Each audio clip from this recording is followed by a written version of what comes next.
del Foro Económico Mundial. Somos un grupo de jóvenes que queremos generar un impacto positivo en el país. Actualmente existen más de 300 hubs alrededor del mundo, también son parte del Foro Económico Mundial. Esa es la comunidad a la que se le conoce como Global Shapers, y este es el quinto conversatorio que estamos realizando los Global Shapers en torno a El Salvador 2040. El Salvador 2040 es un proyecto que surge para generar ese pensamiento de largo plazo en la población. La convocatoria es abierta para que cualquiera que no necesariamente está involucrado en estos temas pueda participar, pueda venir a hacer preguntas y a escuchar a los ponentes que se invitan. Es una iniciativa en la que queremos que todos nosotros nos pongamos a pensar cómo es ese El Salvador que queremos dentro de 20 años. ¿Qué queremos para ese futuro en nuestro país? ¿Y qué es lo que tenemos que hacer hoy para lograrlo? Nuevamente les agradezco por estar aquí esta noche. Quiero agradecer a todos nuestros socios, socios que han estado siempre presentes como UNICEF, Media Solutions, a quienes agradecemos este montaje tan chivísimo. El Diario de Hoy, un aplauso por favor a todos ellos.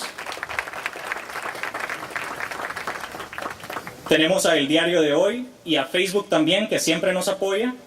Y esta noche tenemos el apoyo muy importante también del Banco Interamericano de Desarrollo, BID, de la Embajada Británica y también el apoyo de Fomilenio 2.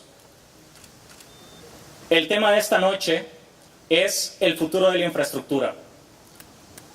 Un plan inteligente con visión a largo plazo. Quiero contarles un poquito que este es el primero de una serie de eventos que estamos preparando siempre relacionados con este tema. Este sería el primero donde nos vamos a poner a platicar un poquito acerca de ese plan, esa visión de largo plazo que necesitamos tener. Un segundo que estamos trabajando tocará temas sobre, ok, tenemos esta visión y ¿qué es lo que tenemos que hacer entonces para llevarla a cabo? ¿Tenemos fondos para eso? ¿Cómo podemos llevar a cabo este plan sin necesidad de endeudar al país? Un tercero, que todavía está bastante en el horno, pero que nos emociona mucho, trata sobre ciudades inteligentes. Si ya platicamos del plan a largo plazo, de cómo lo podemos llevar a cabo, también necesitamos platicar un poco sobre nuestro entorno, lo que está más cerca de nosotros. Quiero agradecer muchísimo a los panelistas que tenemos esta noche. Tenemos un panel de lujo y quiero que le den un fuerte aplauso a Carmiña Moreno. Ella es nuestra panelista, ella hará la presentación esta noche. Es representante del BID, ingeniera civil, graduada de la Universidad Industrial de Santander y con estudios superiores en alta gerencia en la Universidad de los Andes. Ha desempeñado varios cargos públicos en Colombia y es especialista en agua y saneamiento. Un aplauso, por favor, para Carmiña.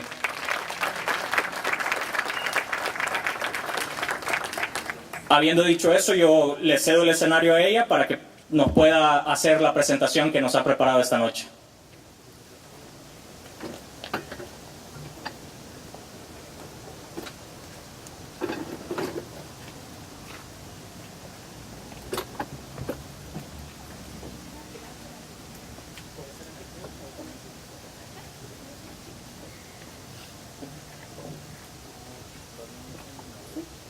Vamos girando, sí, yo creo que me quedo acá.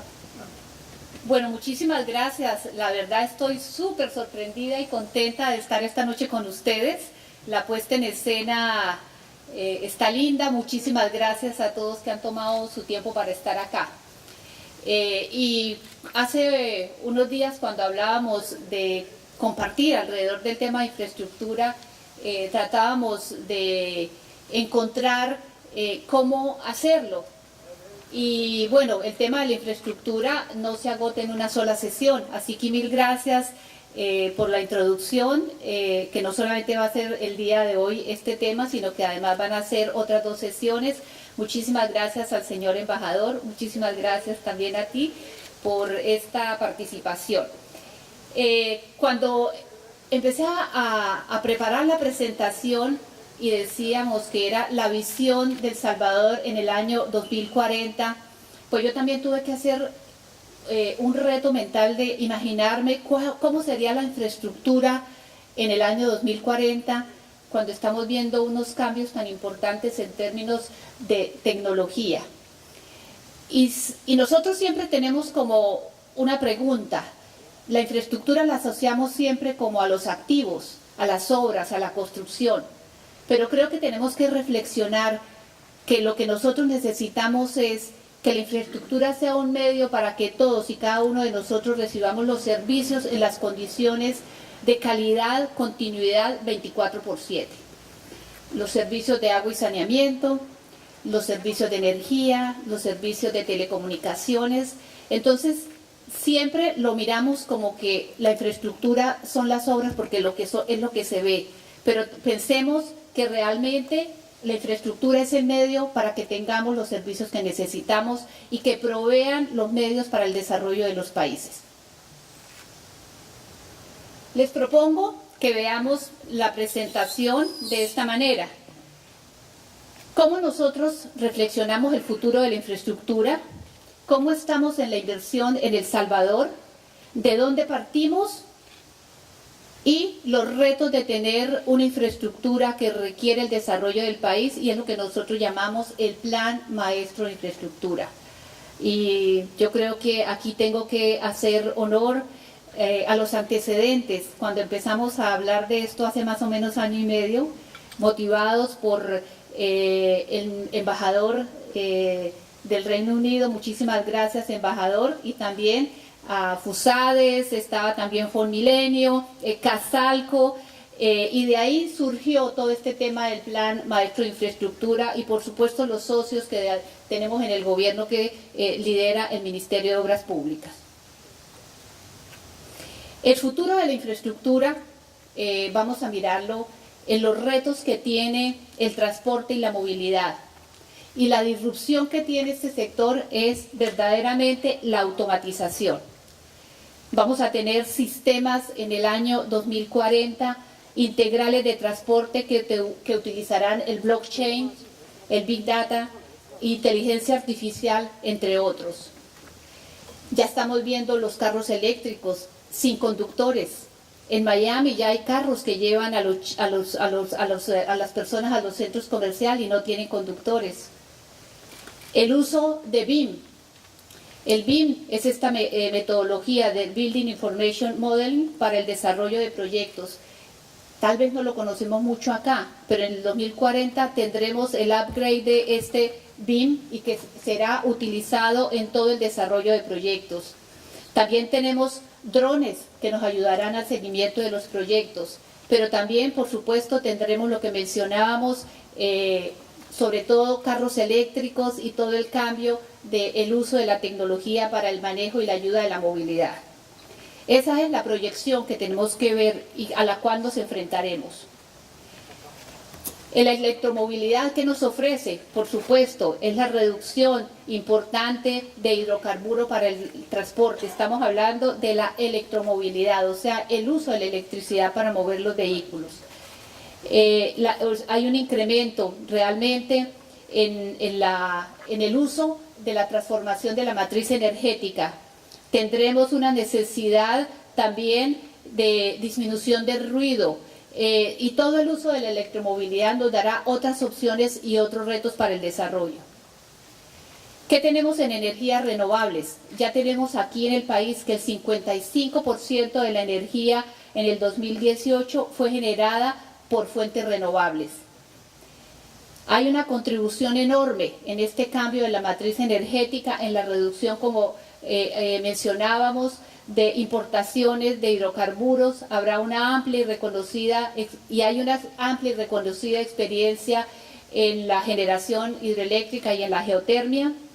Habrá desarrollos mucho más amplios de proyectos de generación eólica y fotovoltaica, pero ya vamos a tener no los consumidores, sino los prosumers, o sea que nosotros los consumidores vamos a ser incluso nuestros propios generadores de la electricidad para el uso individual. Ya lo tenemos en grandes empresas que están generando vía el sistema fotovoltaico su propia energía para dar unas mejores condiciones a sus clientes. Por supuesto hay una generación distribuida de la generación fotovoltaica.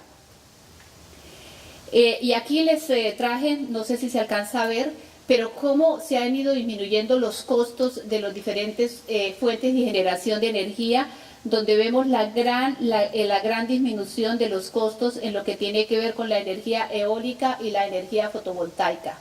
Y ahí está una gran potencial que tiene El Salvador.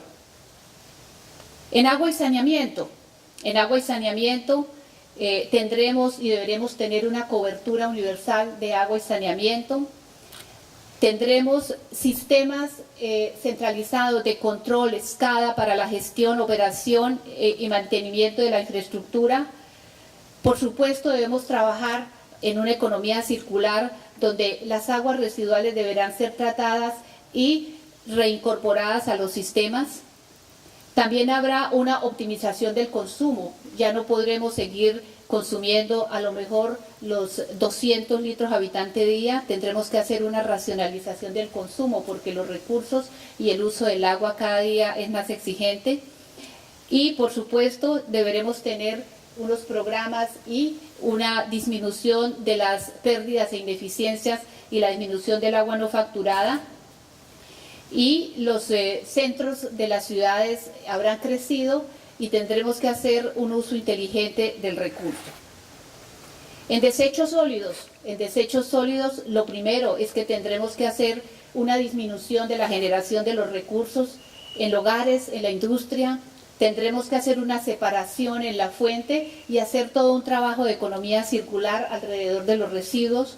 Desarrollo de iniciativas, por supuesto, de reciclajes, compostajes y devolver de la mejor manera los residuos al ambiente y al reuso. Y el uso de los subproductos que salen del manejo y el tratamiento de los residuos sólidos.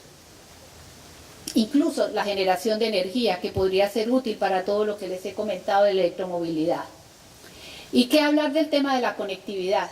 La conectividad será la clave para que nosotros nos podamos mover. Y aquí tenemos precisamente lo que nos mencionaba al inicio en la introducción. Tendremos que trabajar con un enfoque de ciudades inteligentes, donde la gran conectividad, las plataformas de comunicación serán las que nos van a demandar y nos van a guiar en el trabajo. Todo el uso de la información, los grandes desarrollos que se tienen, y todo estará hacia el manejo del data, de la información, de datos abiertos, y todo será absolutamente centralizado, automatizado. Y eso sería lo que nos plantea el futuro. Y digámonos entonces,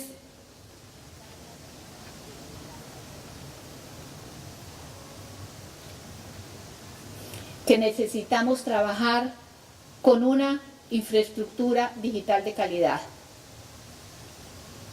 ¿Dónde estamos ahorita en El Salvador y cuáles son las tendencias?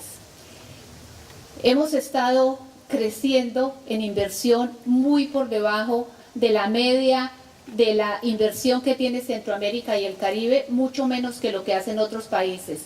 Aquí estábamos viendo que tenemos el 14%, el año pasado subió al 16%, pero sigue siendo una inversión en infraestructura muy baja.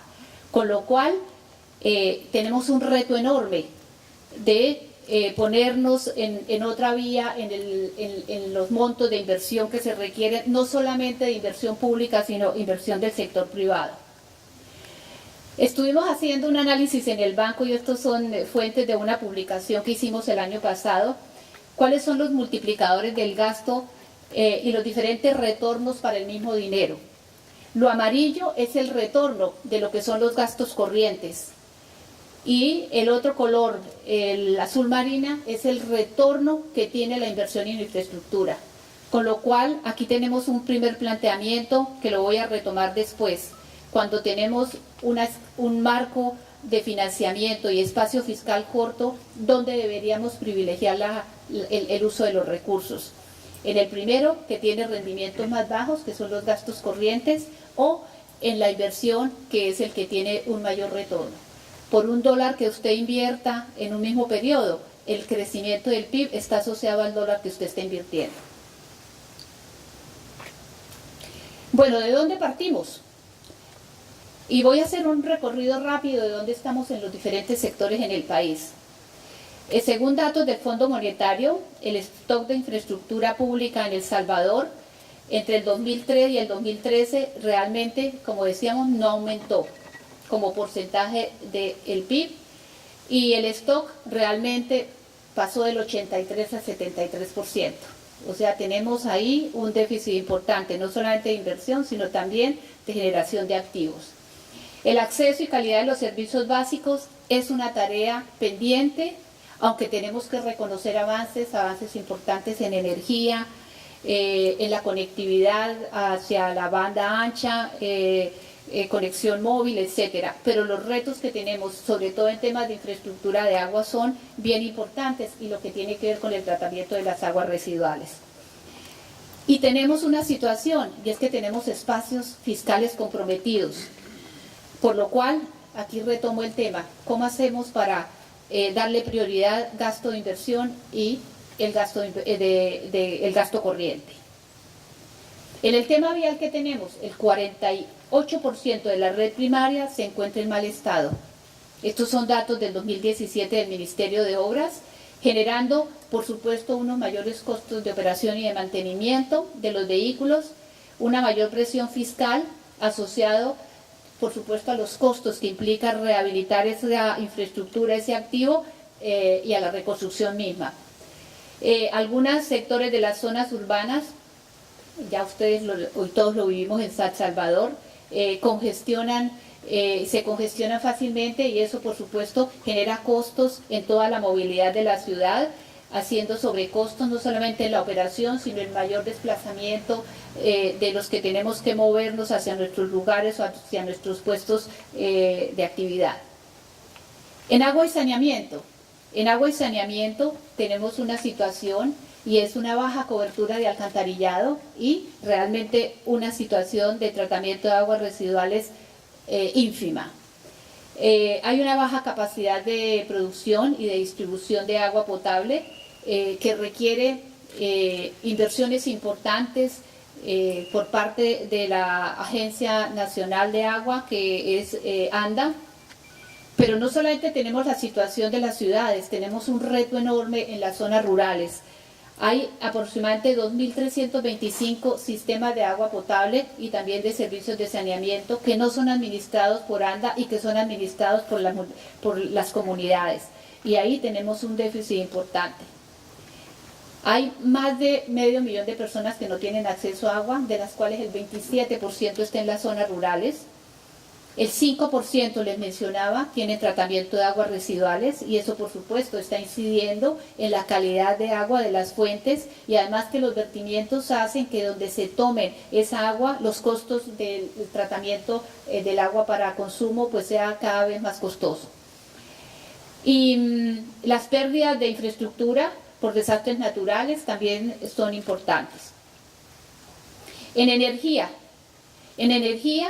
las oportunidades de optimización de la matriz energética vía la integración regional, creo que es una oportunidad seguir potenciando CIEPAC, avanzar en el proceso de diversificación de la matriz energética con mayor participación de fuentes de energía renovable e introducción también del gas natural. Ya tenemos un proyecto importante en Acajutla.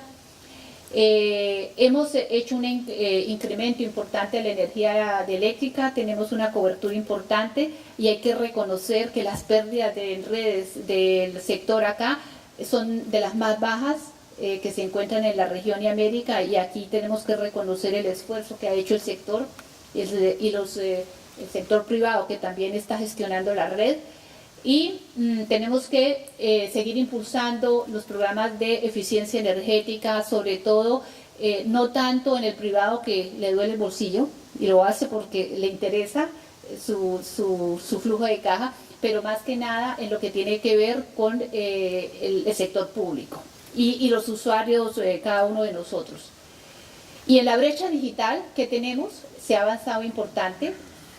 Pero todavía encontramos que los costos son altos, y por supuesto tenemos conexión de banda fija y banda móvil. En la banda móvil todavía tenemos unos déficits, pero lo más importante es que tenemos que prepararnos para pasar a 4G y a las otras bandas, pero muy importante, yo creo que se requiere verdaderamente utilizar el espectro que en este momento está por usarse y que no se usa y que podría darle mucho más facilidad a la conectividad que tanto se requiere. Bueno, eso fue muy rápida dónde estamos y ahorita quisiera compartirles cuál es la propuesta. La propuesta es que definitivamente necesitamos generar y trabajar con un enfoque de planificación. Cuando tenemos tantos frentes por atender, necesitamos hacer la planificación y priorizar hacia dónde vamos. Y que tenga esta planificación una visión de largo plazo, que cuente con una institucionalidad que acompañe y asegure que ese planeamiento se vaya cumpliendo y que además permita la sostenibilidad en el tiempo, se propicie la generación de sinergias entre los diferentes sectores, se prioricen proyectos a partir de criterios técnicos y se propongan alternativas óptimas de financiamiento. Y por supuesto, en ese orden de ideas se permita la certidumbre de los inversionistas. Y lo que quisiéramos tener es una propuesta de qué es lo que El Salvador debería hacer en el año 2040, en términos de, no sé si puedo desde acá. Bueno, ¿dónde van a estar los centros logísticos? ¿A dónde es que nos vamos a mover? ¿Qué pasa con los puertos? ¿Qué pasa con las vías, con la conectividad? ¿Cómo va a ser toda esta infraestructura en relación con la integración regional? Esta es una imagen de lo que nosotros hemos estado trabajando en lo que se llama el PENLOC, que es el Plan Nacional de Logística y Carga. Y ese es lo que por ahora se ha logrado construir con la participación activa de muchos de los actores empresariales de la sociedad civil y entidades de gobierno. Este documento va a estar listo a finales del mes de febrero y será una línea base para la discusión, para que veamos hacia dónde nos tenemos que mover con ejes de logística, conectividad, donde se deben potenciar las inversiones. Entonces, con todos estos retos, la necesidad de planificación, estuvimos trabajando con que deberíamos articular una propuesta que sería el Plan Maestro de Infraestructura. Lo que nos hemos encontrado es que cada sector tiene una planificación buena o mala, tiene como alguna idea de hacia dónde ir o una suma de proyectos. Existen estudios previos e iniciativas de planificación, como les decía, en los diferentes sectores. Básicamente infraestructura logística y movilidad, agua y saneamiento, energía, recursos hídricos y queremos también mirar todo lo que es la gestión transversal de la gestión de riesgos. Algunos de esos estudios están enmarcados dentro de una visión regional de integración. Otros plantean aumentos de capacidad importantes de largo plazo y tenemos esos planes que dicen que hay que invertir 12.000 millones, 15.000 millones, pero realmente eso está por encima de todas las capacidades presupuestales. Entonces nos quedamos con unos planes demasiado ambiciosos y que no acotan a la verdadera necesidad de lo que debería plantearse en etapas, priorización. Y por supuesto, cuando los recursos son escasos, el ejercicio de planificación tiene que ser muy mesurado para definir prioridades de inversión. Entonces, después de estos diálogos que les mencioné de hace año y medio, empezamos nosotros como banco a dar los primeros pasos y es lo que nosotros hemos denominado el Plan Maestro de Infraestructura. Asignamos unos recursos y estamos trabajando. Fonmilenio está aportando recursos para incluir el tema de educación y así tendremos un portafolio más amplio de sectores. Las mejoras institucionales son parte del plan, asociadas a las soluciones, las mejoras regulatorias de política que hagan viable las propuestas que se están presentando.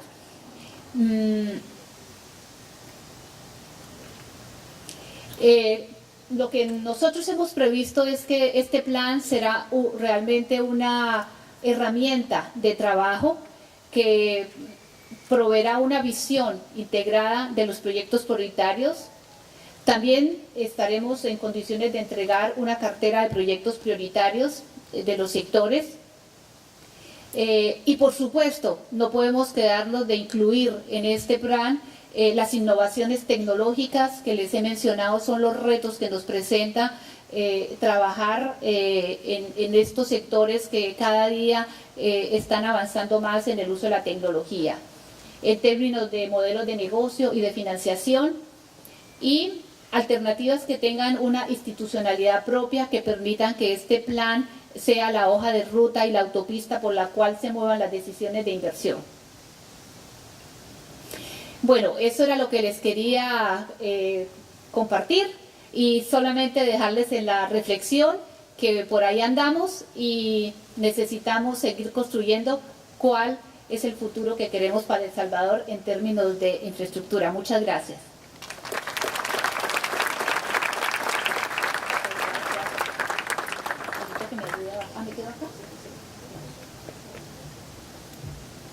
Muchísimas gracias por esa presentación tan ilustradora. Quiero dar paso ahora al conversatorio para que podamos escuchar las diferentes reacciones de nuestros panelistas. Les quiero pedir un fuerte aplauso para Bernard Garside, quien es embajador del Reino Unido en El Salvador desde el 2015. Es ex jefe de misión adjunto en Argelia. Ha trabajado para el Ministerio de Relaciones Exteriores del gobierno británico desde 1983 y ha ejercido diferentes puestos alrededor del mundo. Un aplauso, por favor.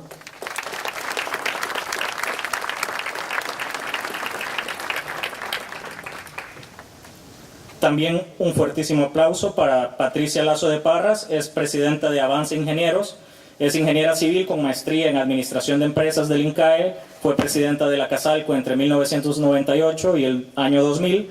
Patricia es miembro de la Junta Directiva de FUSADES y presidenta de la Fundación de Promoción y Capacitación Social Éxodo, que está orientada a rescatar niños de la calle que se encuentran en total abandono. Un fuerte aplauso, por favor.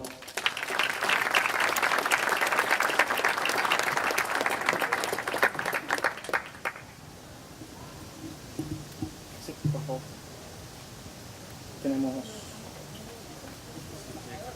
micrófono. Sí, sí, sí.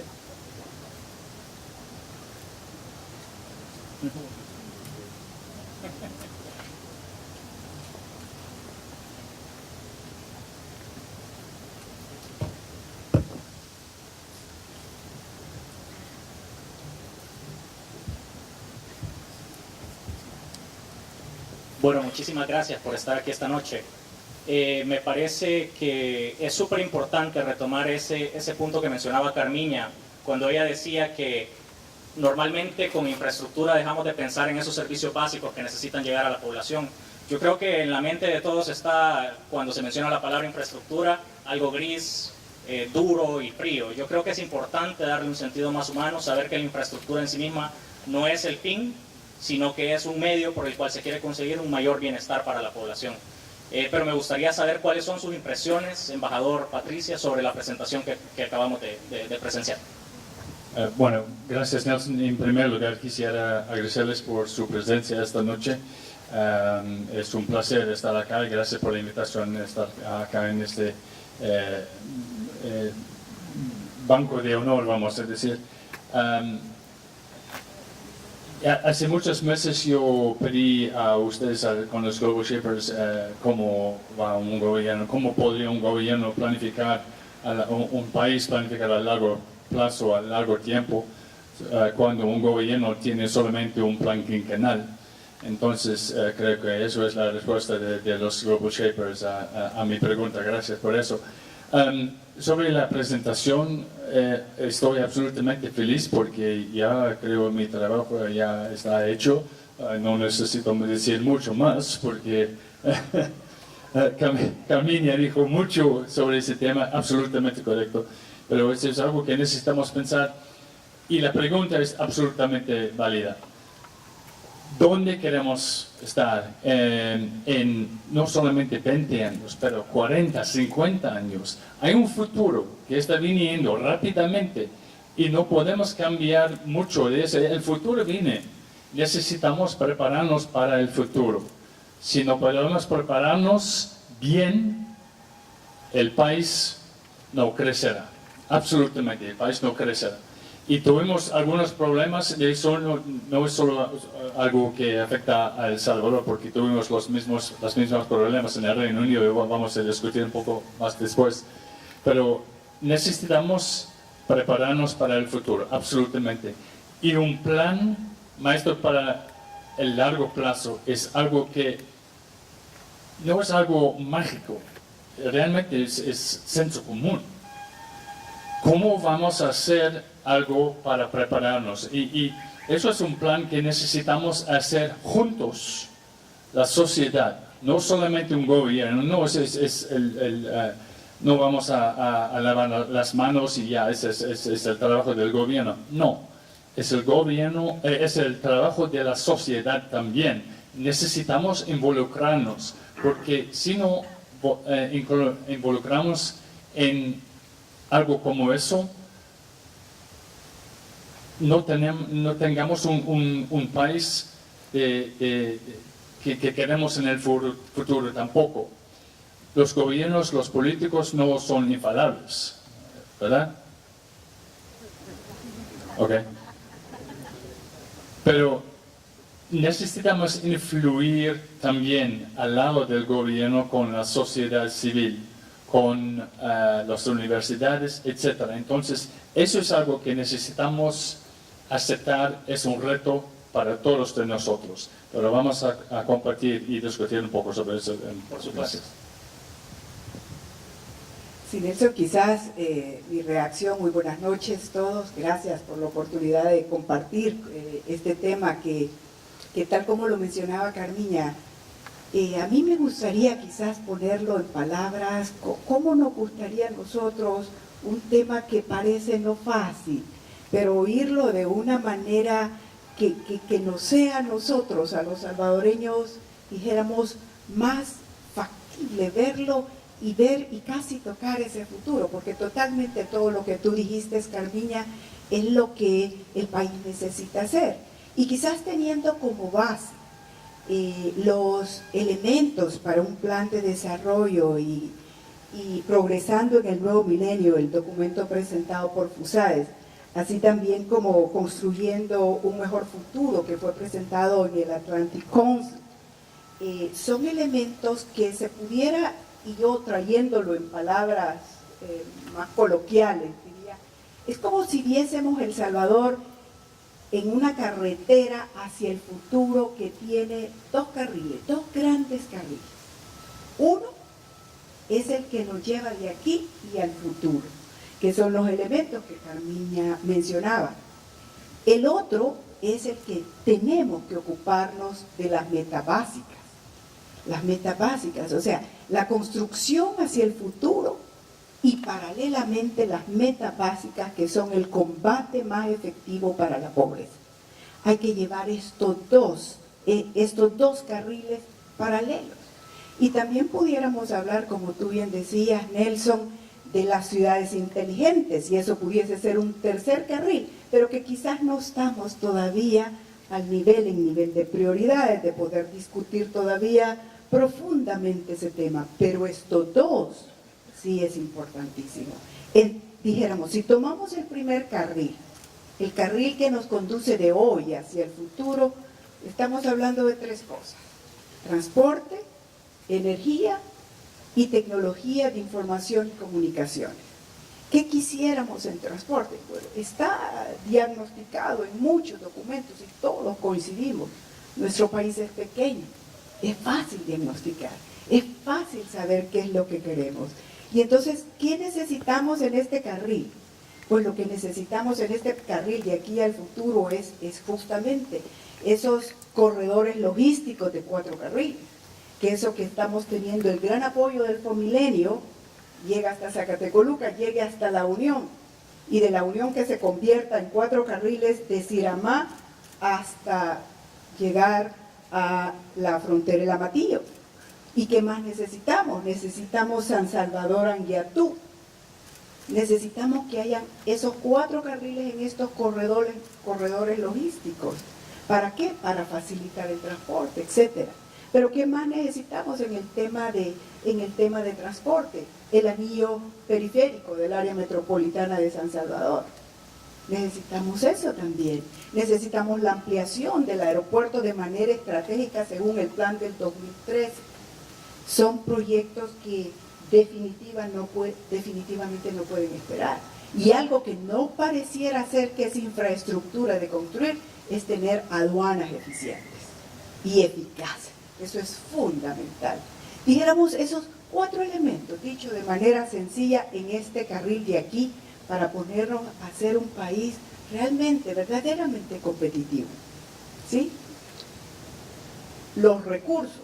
Yo creo que veremos el tema de los recursos en la segunda ronda, pero en el segundo de las metas básicas necesitamos combatir la pobreza de manera efectiva. Lo que Carmiña decía, y en esto reacciono, agua potable, electrificación 100%. El 93%, según la presentación de Carmiña, de los hogares en El Salvador, según la encuesta de hogares múltiples, tiene acceso a energía, pero no así agua potable. Ver esa cantidad, 52% mencionabas tú, sin agua potable, sin saneamiento, eso no es posible. Debería de haber carreteras, caminos pavimentados de terciarios, secundarios, pero deberían de haber carreteras, caminos para acceder a las comunidades más necesitadas. O sea, y para eso, ¿cuánto se necesita? Pero si es que no se necesita mayores inversiones para atacar efectivamente la pobreza, y tan solo en 6 años liberaríamos de pobreza extrema al país. Esa es otra agenda necesaria que debe de estar en la conversación, en el imaginario colectivo de todos nosotros los salvadoreños, y particularmente en las agendas del gobierno. Pero sí, puedo con propiedad compartirles de que sí es importantísimo que no son más de $500 millones lo que necesita poner en 6 años combatir la pobreza extrema en estas 4 metas. Hemos invertido $5.182 millones del 2006 al 2017 en subsidios. Eso pone $500 millones anuales en 10 años, 5.000 millones. No, para las metas solo necesitamos 500 millones. A los que tienen servicio y el subsidio mal focalizado. Por lo tanto, esos 5.182 millones invertidos realmente podemos decir que nos han liberado de la pobreza extrema. Yo creo que la respuesta, y lo veo en los movimientos negativos de cabeza, es que no la hemos combatido, y hemos invertido 10 veces lo que efectivamente podríamos invertir en cambiar esa realidad. Bien, ahí tenemos esos 2 carriles, lo que nos lleva al futuro y la necesidad urgente del combate a la pobreza extrema. En ese sentido, ¿de dónde pueden salir unos y otros recursos? Para la pobreza extrema, eso sale de los bien administrados los fondos del presupuesto general. Es que de ahí tiene que salir.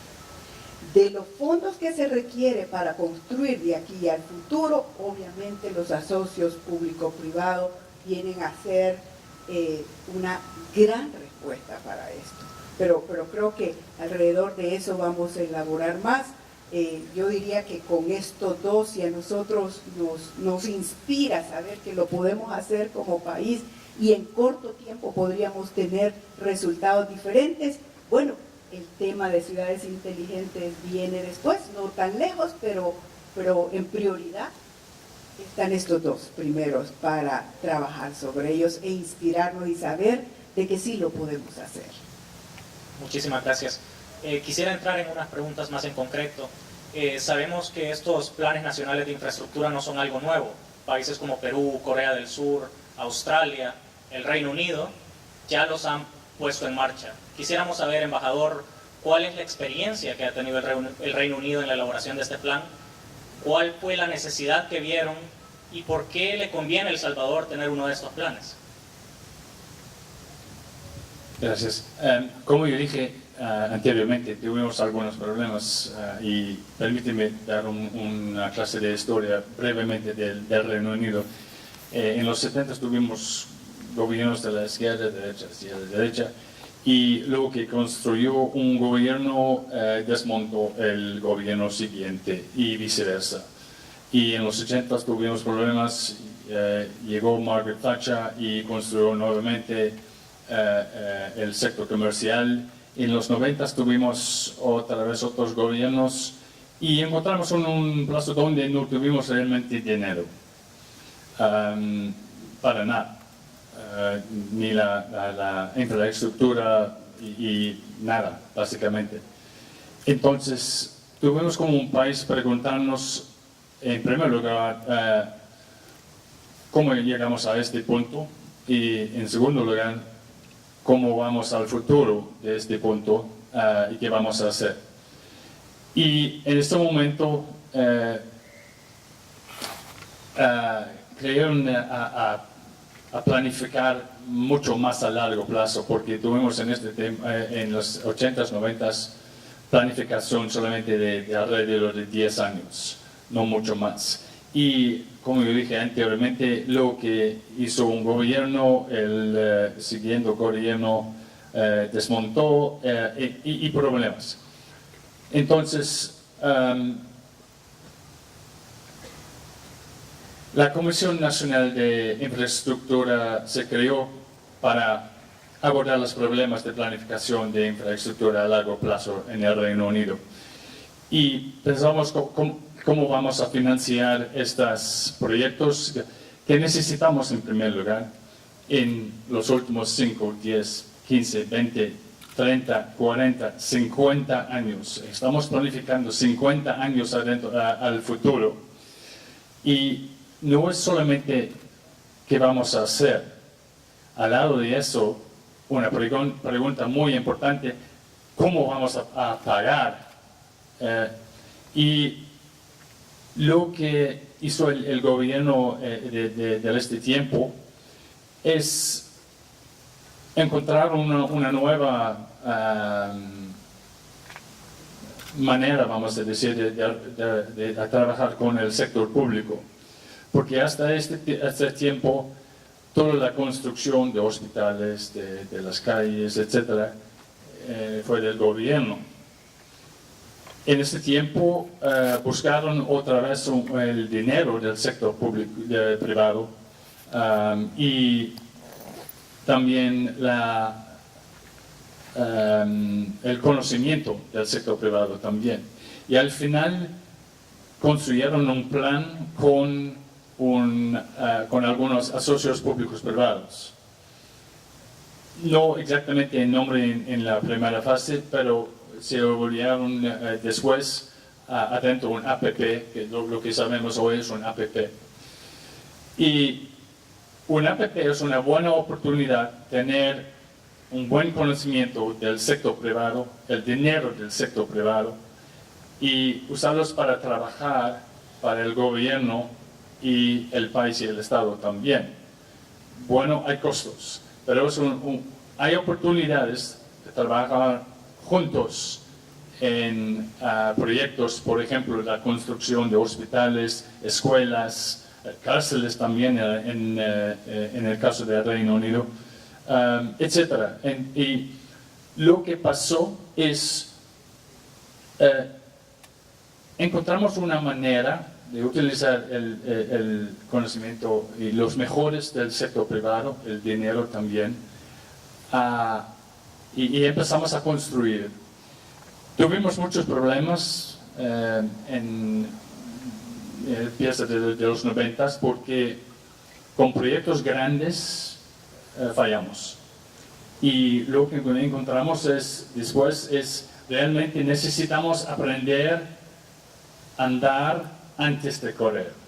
Entonces cambiamos nuestros modelos, empezamos con modelos mucho más pequeños y poco a poco aceptamos retos mucho más grandes. Ahora un proyecto de 1.000 millones de libras esterlinas no es algo imposible. Entonces ahora es algo que estamos haciendo mucho más.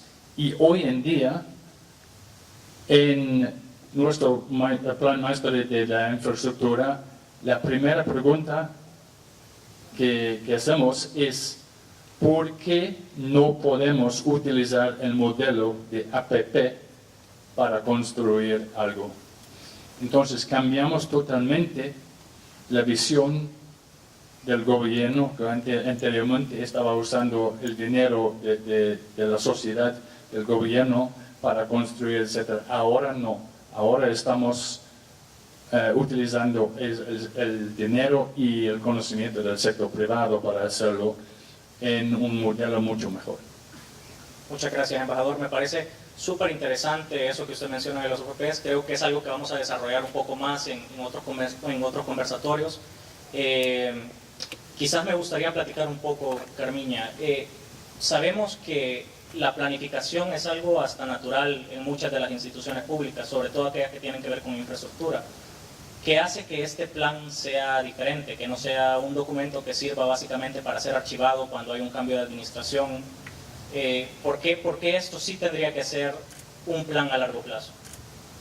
Bueno, lo que efectivamente quisiera decir es que este plan, como mencioné en la presentación, parte de estudios sectoriales que ya existen, y lo que se está haciendo es un análisis mucho más integral con la participación de varios actores.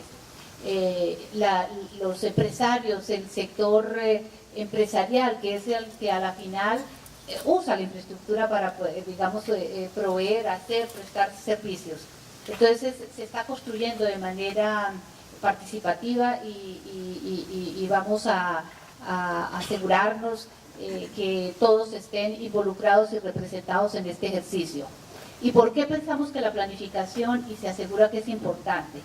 Porque realmente el país perdió la capacidad de planificación y ahora uno encuentra, digamos, proyectos individuales. Y cuando se dice, bueno, si tuviéramos los recursos, ¿dónde ponemos los recursos prioritariamente que le permita a uno hacer un análisis realmente de decisión, un análisis económico, que diga, tengo estos recursos y dónde deberíamos colocarlos de tal forma que la evaluación económica me diga que el beneficio-costo o la inversión inteligente que llamamos debe ir allá?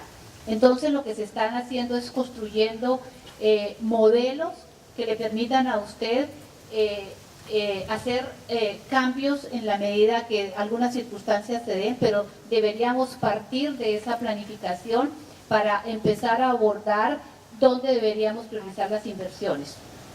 Porque en el país se están haciendo inversiones más o menos de 600 millones, 700 millones de dólares año, pero la inversión pública y la inversión privada en general. Entonces, los retos que se van a tener para poder poner a tono la inversión que se requiere va a requerir, digamos, de alguna priorización. Entonces, tener la planificación como eje y que permita, sobre la base de esa planificación, tomar decisiones de inversión va a ser muy importante, y esa es la herramienta que se va a entregar con este plan. Y por supuesto con la visión de largo plazo, pensando como que si yo tuviera esos rompecabezas, tengo todo lo que es la base del rompecabezas y voy mirando dónde es que voy a colocar las piezas en función de la decisión de inversión. Entonces, por ahí ese es el elemento fundamental y que nosotros pensamos que es una herramienta que le aportará al país para las decisiones de inversión. Muchas gracias. Sí, yo creo que la propuesta, tal la experiencia que nos comenta y nos relata el embajador, creo que sería uno de los elementos fundamentales, uno de los cómo. ¿Por qué?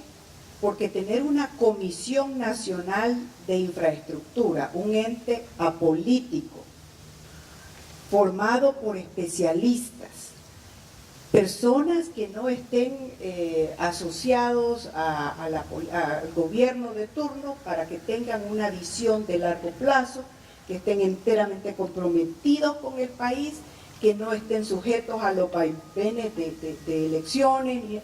Eso es lo que puede garantizar y elimina que un ministro o un gobierno de turno pues se vea tentado de decir, este proyecto me gusta más o me gusta más el otro. No, porque eso ya estaría determinado por una comisión que no tiene intereses de ninguna especie, sino el bien del país, que es la que rige, que es la que planifica, que es la que dijéramos, establece cuál es el plan maestro a seguir, obviamente que tendría que ser vinculante para efectos de que tanto el ministro de turno sea un ejecutor, pero no es el ministro el que tiene que estar pensando si lo hace o no lo hace, porque recordemos que según estudios de la OCDE, el 56% de los casos de corrupción provienen de sectores en los que están involucrados la infraestructura, que llámese minería, comunicaciones, transporte, construcción. Entonces, eso es una manera de blindar los grandes proyectos de infraestructura que necesita el país de la corrupción.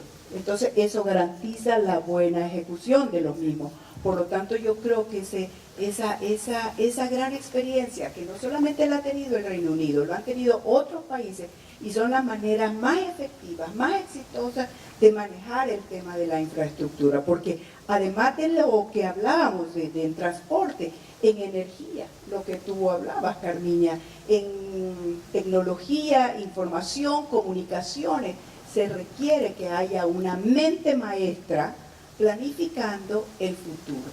Eso es lo que nos garantizaría cómo hacerlo a través de una Comisión Nacional de Infraestructura, expertos, independientes, especialistas comprometidos con el corto, mediano y largo plazo. Yo quisiera adicionar que en el ejercicio de planificación también lo que se identifican son las potencialidades de las inversiones que pueden ser sujetas de participación del sector privado, porque no toda la inversión es atractiva para que un privado venga y aporte, digamos, el capital. Entonces tenemos que hacer esta planificación y en paralelo tenemos que ver las potencialidades de cómo van a ser los mecanismos de financiamiento. Y uno de los temas es hacer unas plataformas de inversión. Y las plataformas de inversión que nos permitan no solamente colocar los recursos públicos, sino los recursos del sector privado y muchos a veces de las donaciones que los países, etcétera, aportan para el desarrollo de infraestructura. Yo creo que aquí hay una super oportunidad, por lo que hemos estado oyendo, de desarrollar el Triángulo Norte más en conjunto con la mirada de México y esos grandes planes de inversión. Y yo creo que aquí el que tiene la planificación y tiene los proyectos es el que va a tener la posibilidad de presentar portafolio y traer interesados al país. Entonces, ahí tenemos que ser bien proactivos y avanzar en tener ese portafolio de proyectos de inversión y mirando las potencialidades de cuáles van a ser las fuentes de financiamiento. Concordamos con que la potencialidad del sector privado está, pero también hay que mirar dónde, ¿no? Gracias. Quizás reaccionando a lo que decía Carmiña, el tema de que ciertamente no podemos olvidarnos de que este tema de la infraestructura tenemos que verlo como Triángulo Norte, no lo podemos ver exclusivamente como El Salvador, como Triángulo Norte, y de ahí el reto a poder vincularnos con las obras, las grandes obras de infraestructura que visto como Triángulo Norte, visto el sur de México como el Triángulo Norte, estamos hablando de 70 millones de habitantes. Esto sí ya se vuelve un mercado muy atractivo para la inversión. Sí, solo sí, dejamos de ser una zona riesgosa para la inversión como somos hoy, por obviamente todos los casos de corrupción que se conocen, ¿verdad? Entonces, eso es importantísimo para efecto de atraer esa inversión, porque efectivamente tenemos el potencial de llamar la atención para estos proyectos de infraestructura. Muchísimas gracias. Creo que hay muchísima tela que cortar alrededor de este tema. Pero me gustaría incluir ahora al público. Quiero saber si existen preguntas, si hay alguien que quiera hacerle algún cuestionamiento aquí a alguno de nuestros panelistas. Recogemos.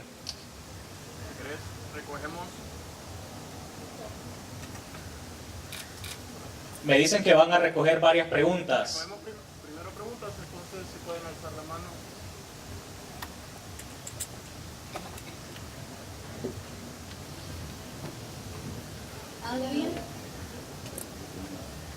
Aquí vamos primero con...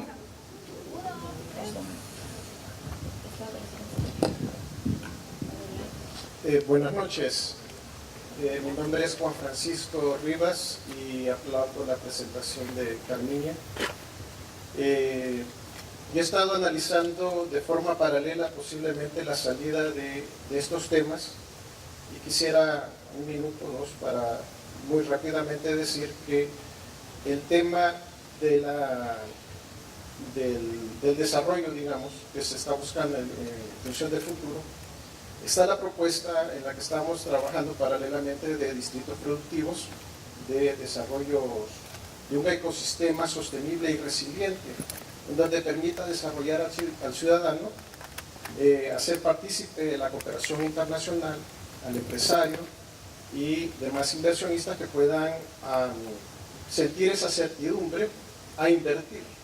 Y esto de manera transversal en los municipios para que puedan el ciudadano sentirse empoderado, desarrollado, para poder reducir la migración que esto está afectando. De esta manera generar, digamos, los incentivos de garantías fiscales y de inversión como para poder trabajar en el tema de la movilidad y el transporte público, que es otro tema que justamente estamos trabajando, perdón, y me alegra de encontrar una agenda en la que se está trabajando y justamente le estoy apostando también a las ciudades inteligentes, al tema de la inteligencia artificial. El tema de las ciudades inteligentes tal vez no es verlo como un todo, sino algunos elementos. Por ejemplo, el blockchain nos permitiría evitar el fraude, como el que se está hablando. Estos elementos se pueden utilizar, digamos, ocupando la parte de, digamos, de las municipalidades, el desarrollo de las municipalidades. Y esta es justamente a la apuesta de política pública local en donde se está enfocando, digamos, esto. Si hay de alguna manera más información en este sentido para poder enriquecer el trabajo que actualmente estamos desarrollando, sería para nosotros muy valioso el poder contar con el apoyo de ustedes. Muchas gracias. Gracias. ¿Hay alguien más que tenga una pregunta? Habían varias manos levantadas por ahí.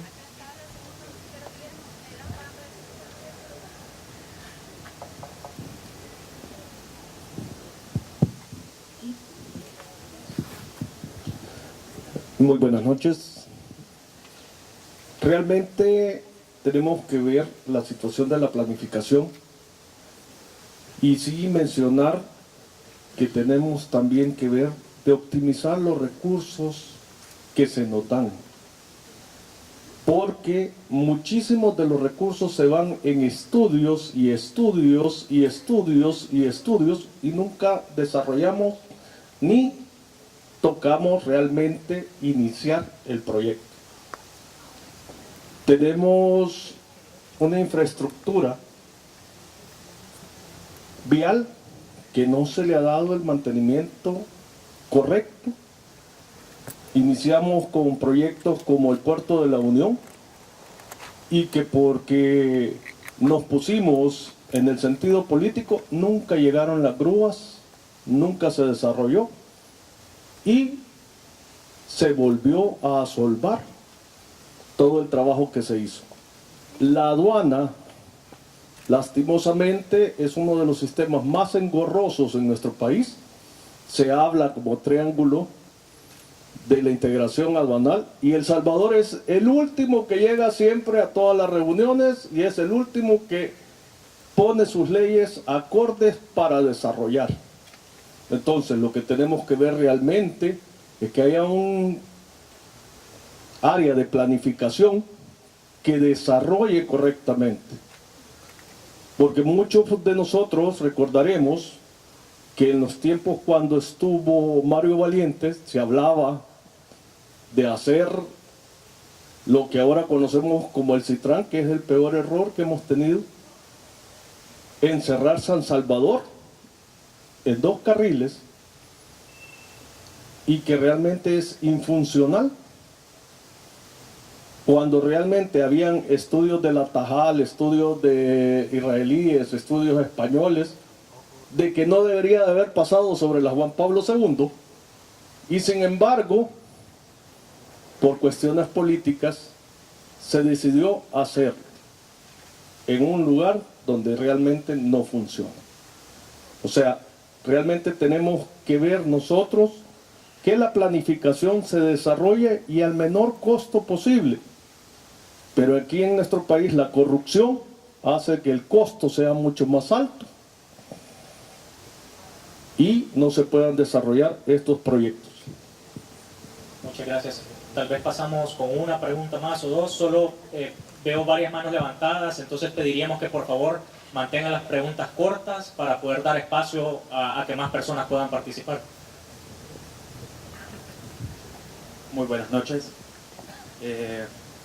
Mi pregunta va dirigida al embajador de Gran Bretaña para que nos cuente un poquito del caso británico de prevención de la corrupción y todo el tema de transparencia, que nosotros acá todavía somos nuevos, tenemos mecanismos y mucha gente pues no somos ciudadanos activos de solicitar información, todavía hay políticos que se molestan si solicitas información, te ven contrario y a veces pues tú lo que estás viendo es ese El Salvador de aquí a 20, 30, 40, 50 años por un proyectito, por un folder que está archivado en una institución pública. Gracias. ¿Tenemos otra por acá? Buenas noches, un gusto. Wilson Sandoval, ex director ejecutivo de Techo. Mi pregunta muy puntual: en el futuro de la infraestructura, ¿cómo podemos lidiar con la problemática de los asentamientos urbanos precarios? En El Salvador sigue siendo una problemática muy constante y por lo tanto merece un tratamiento, ¿no?, desde la perspectiva de las políticas públicas. Me gustaría saber cuál es la visión de ustedes. Muchas gracias. Bueno, creo que con estas primeras cuatro, no sé si hay alguno que quiera. ¿Sí? Una más me parece. Un comentario nada más, realmente me felicitarlos porque realmente es un tema que teníamos pendiente poner sobre la mesa desde hace muchos años atrás. Yo creo que parte de la pobreza en la que vive nuestra gente es precisamente no poder tener el acceso al agua, a la luz, y hoy se nos une un tema más, el tema de telecomunicaciones. Entonces, me parece que qué bueno que lo estamos abordando, ojalá que podamos encontrar la solución y ojalá que lo podamos llegar a hacer. Y bueno, embajador, me sentí bien también un poco cuando usted mencionaba esto de que 5 años fue uno, fue otro. Bueno, yo dije, la historia me suena similar a mi país, entonces ya sentí que no me sentía tan mal. Pero de verdad me gustó también su idea de la Comisión de Infraestructura. Eso fue una excelente idea, de verdad. Ojalá que lo pudiéramos hacer e implementar en El Salvador, porque tal vez así sí podamos hacer proyectos más especializados y más técnicos, no tanto pensados en el tema político y de poder captar votos para la siguiente elección, sino que más bien pensados en los salvadoreños y en solucionar verdaderamente sus problemas. Muchísimas gracias. No sé si alguno de ustedes quisiera responder alguna de las preguntas que hemos escuchado.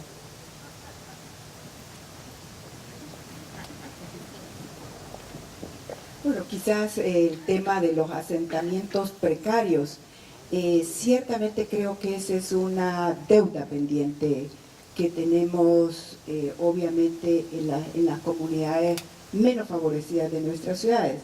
Y ciertamente hay experiencia a lo largo y ancho de Latinoamérica como de ejemplos exitosos, y entiendo que hay un par de municipalidades que en este momento están pensando, y no, más que pensando, ya tienen los proyectos de cómo dar una solución, yo diría, digna a las comunidades. Están pensando en proyectos de las mismas zonas, construirles dúplex o en 3 niveles para efecto de ubicar, pero de una manera con servicios y eso, y de tal forma por estar algunas en vías principales, que también queden integradas en una manera ordenada dentro de la ciudad.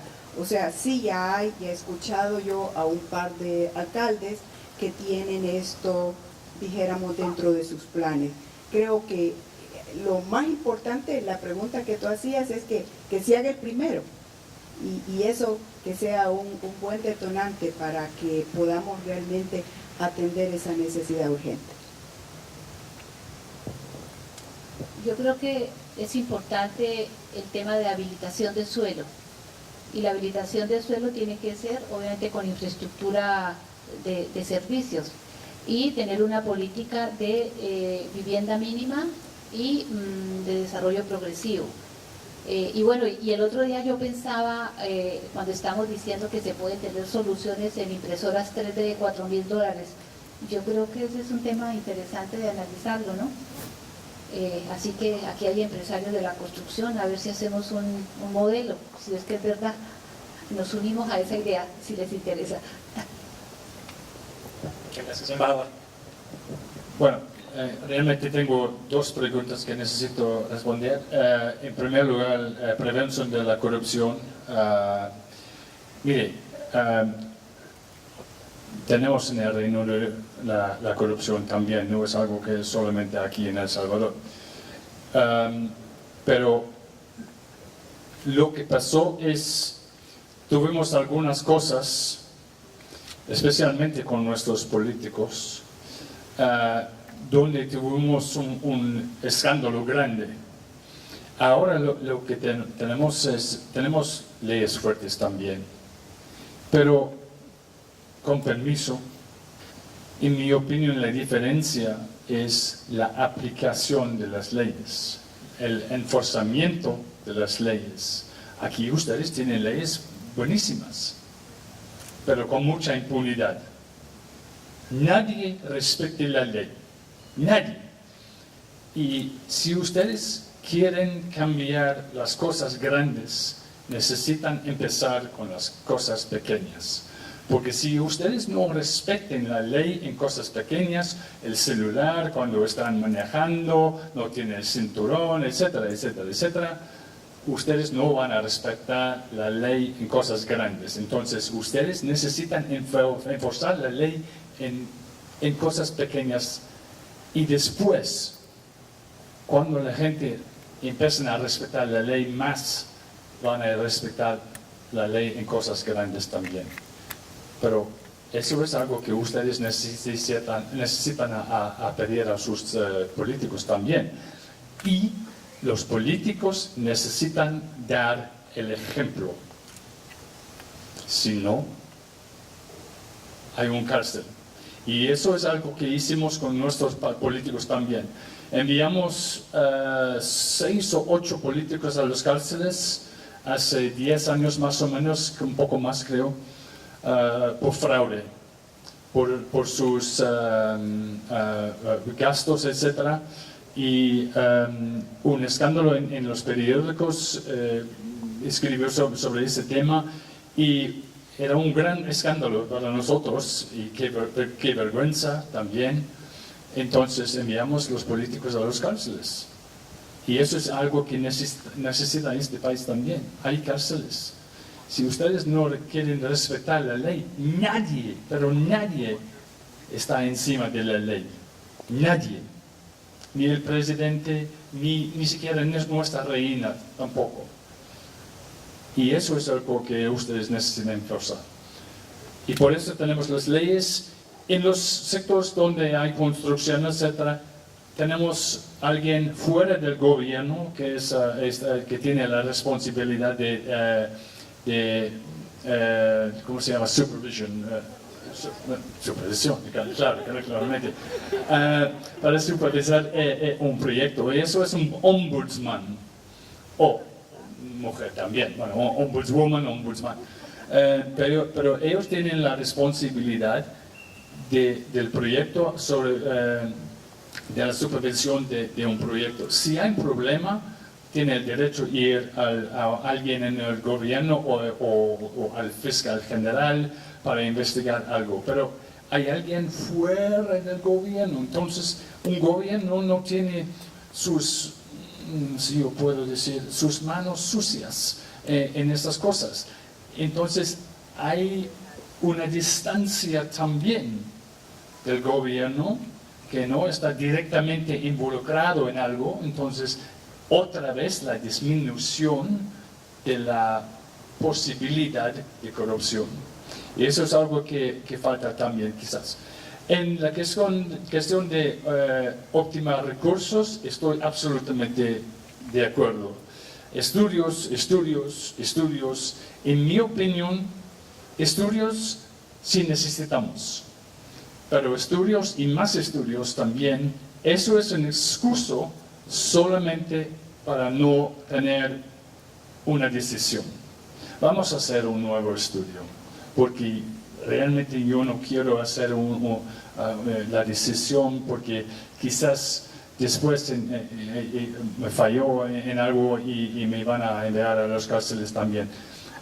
Si ustedes tienen un sistema blindado, vamos a decir, en las decisiones, como por ejemplo una planificación de largo plazo, eso era algo planificado hace 20 años con un consejo, ustedes necesitan firmar acá, ya, está bien. Eso es un sistema blindado, pero, por ejemplo, queremos construir 3 plantas de agua, tratamiento de agua en este país, para proyectar El Salvador de 5% de tratamiento de agua hasta 75% de agua tratado en este país. Pero no podemos empujar para una firma. Siempre un otro estudio.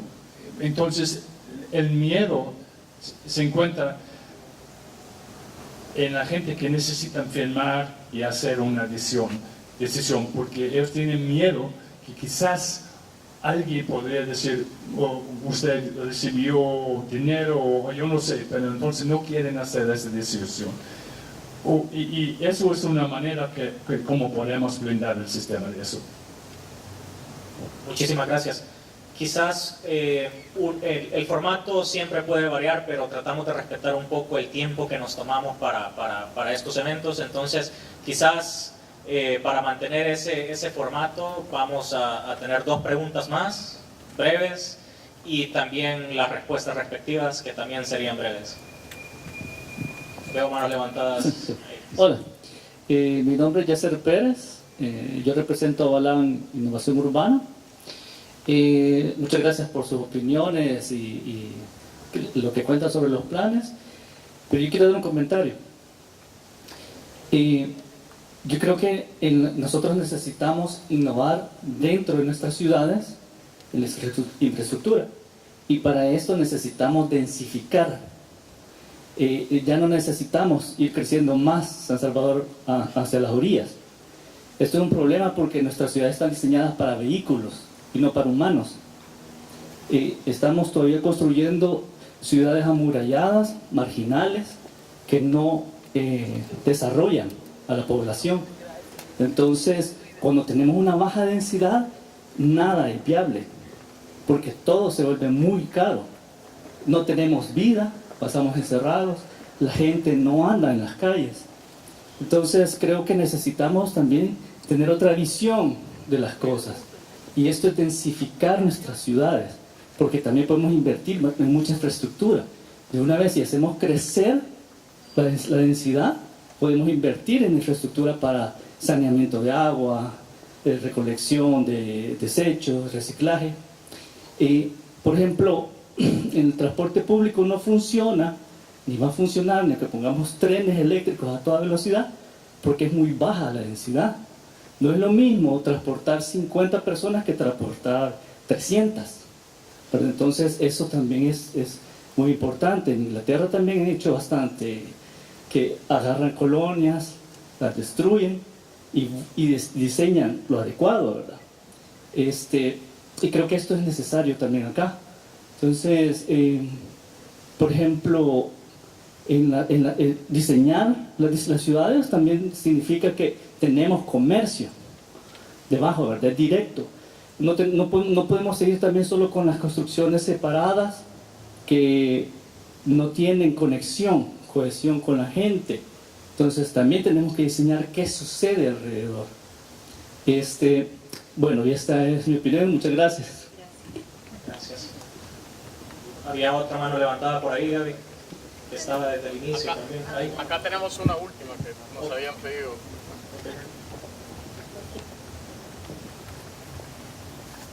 Muchas gracias. Muchas gracias. Buenas noches. En primer lugar, señor embajador, gracias por tomarse la molestia y la iniciativa del reto, ¿verdad?, de invertir su tiempo en el futuro de esta nación, ¿verdad? En segundo lugar, señoritas, agradecerles también porque se requiere en nuestro país la parte femenina, ¿verdad?, que es bien importante en la educación, especialmente en esta sobrepoblación, en una sociedad tan decadente en la que vivimos. Nuestra propuesta, mi nombre anteriormente, Cristian Martínez, represento a su ministro Martínez, creyendo de que podemos hacer futuro. El tema es más que todo sobre, retomando la palabra de la pobreza cultural en la que vivimos, por eso no crecemos. Entonces, esa parte de la pobreza creo que es bien importante apostarle, pero retomando la parte de la transparencia y la participación. Lamentablemente, en muchas oportunidades queremos participar, pero no es posible, porque nuestras ideas, quizás porque no tenemos la suficiente experiencia, o porque no somos amigos de los amigos, ¿verdad?, que llevan a cabo el tren, la dirección del tren, ¿verdad? Entonces yo creo que es bien importante retomar ese tema importante de la pobreza cultural. Eso es todo lo que yo quiero enfocarme. Muchas gracias. Muchas gracias. Ante una pregunta de 30 segundos, vamos con la última. Gracias. Buenas noches, embajador. Usted mencionaba la importancia del Consejo Nacional para implementar un plan y traspasar los periodos de los presidentes. ¿Quién le dio poder al Consejo? ¿Cómo el Consejo logra impulsar lo que ha impulsado en Inglaterra, superando lo que pasa con los diferentes gobiernos? Muchas gracias. Bueno, gracias. Rápidamente, el Consejo en el Reino Unido es un parte de este Consejo es del gobierno, porque tenemos también en el Consejo el canciller, porque el canciller del día necesita garantizar los fondos para los proyectos en el futuro. Entonces es algo muy importante para involucrar el gobierno del día. Pero lo que es muy importante es, no solamente es absolutamente la decisión del gobierno, es la decisión del Consejo. Y hay un presidente del Consejo, y el Consejo es de partes de la sociedad también, de la sociedad académica, lo siento, de la construcción, de ONGs, etcétera, etcétera. Entonces, es un consejo de partes diferentes de la sociedad, con un presidente electo de adentro de ese consejo, con al lado representación del gobierno del día. Y eso es la diferencia. Bueno, muchísimas gracias. Yo creo que para nosotros también ha sido súper interesante esta conversación. En alguna parte de la presentación yo hablaba de la institucionalidad que debe acompañar el plan. Este tema yo creo que es relevante porque en otros países hay consejos de política económica y social que definen documentos y se delegan responsabilidades, hay seguimiento. Entonces aquí tiene que haber esta visión de largo plazo, pero yo creo que también hay otro elemento que tenemos que trabajar y es poder hacer una planificación plurianual desde el punto de vista de la asignación de los recursos públicos. O sea que hay retos. Yo quisiera solamente adicionar, si me permite, Nelson, en la presentación, es que para la preparación del plan, lo que hemos hecho es contratar un grupo de consultores con un gerente de proyecto. Algunos de ustedes seguramente han intercambiado opiniones con ellos. Vamos a tener una primera presentación de documento más o menos a finales de febrero y estaríamos entregando la propuesta de plan más o menos a finales de abril, mayo, para que por supuesto va a ser una propuesta que ha sido construida por todos. Y creo que este elemento de la institucionalidad es un elemento fundamental al cual vamos a dedicarle un espacio de análisis, porque creo que esa institucionalidad es la que debe darnos el soporte y la plataforma para que este esfuerzo no sea un esfuerzo que quede realmente sin una continuidad. Y muchísimas gracias. Por ahí los que hicieron comentarios que querían tener más información, si me dan la información, con mucho gusto, y muchas gracias. Bueno, muchísimas gracias a los tres. Yo quiero pedir un fuerte aplauso para ellos. De verdad, muchas gracias por estar aquí esta noche. Muchas gracias a ustedes también por haber venido. Tenemos un mensaje también de UNICEF, me dicen. Solamente quisiera tomar un breve momento, porque cuando estábamos organizando esto me decían que no era muy común tener el monumento que está aquí atrás iluminado. Entonces me parece que nos merecemos saber por lo menos que fue hecho por Violeta Bonilla entre el año 1954 y 1956, y a primera vista puede parecer que está pintado, pero en realidad está compuesto por un sinnúmero de fragmentos de piedra volcánica de diferentes tonalidades que fueron recolectados de todo el territorio nacional, y se necesitó más de 1000 personas para poder realizar este monumento. Yo creo que, bueno, se le conoce como la teja o el chulón. El nombre real es el Monumento a la Revolución, y yo creo que debe ser algo simbólico de la revolución de pensamiento que queremos generar esta noche y con todos los demás conversatorios que tenemos. Muchas gracias.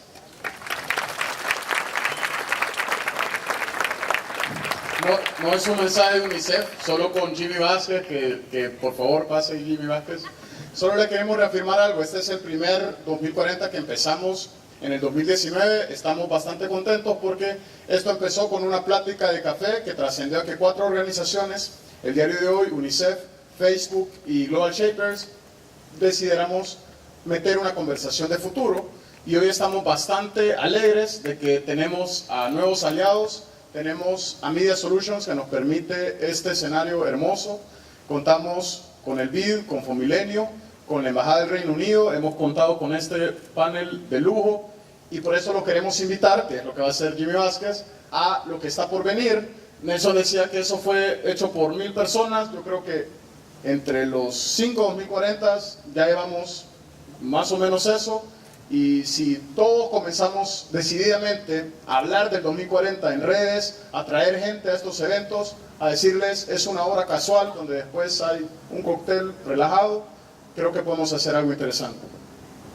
Bueno, para quienes han llevado la seguidilla, la secuencia de los El Salvador 2040, y quienes no, pues sepan que este es el quinto encuentro que es sobre esto. El primero fue sobre la cuarta revolución industrial, para poner, digamos, en perspectiva de qué estábamos hablando.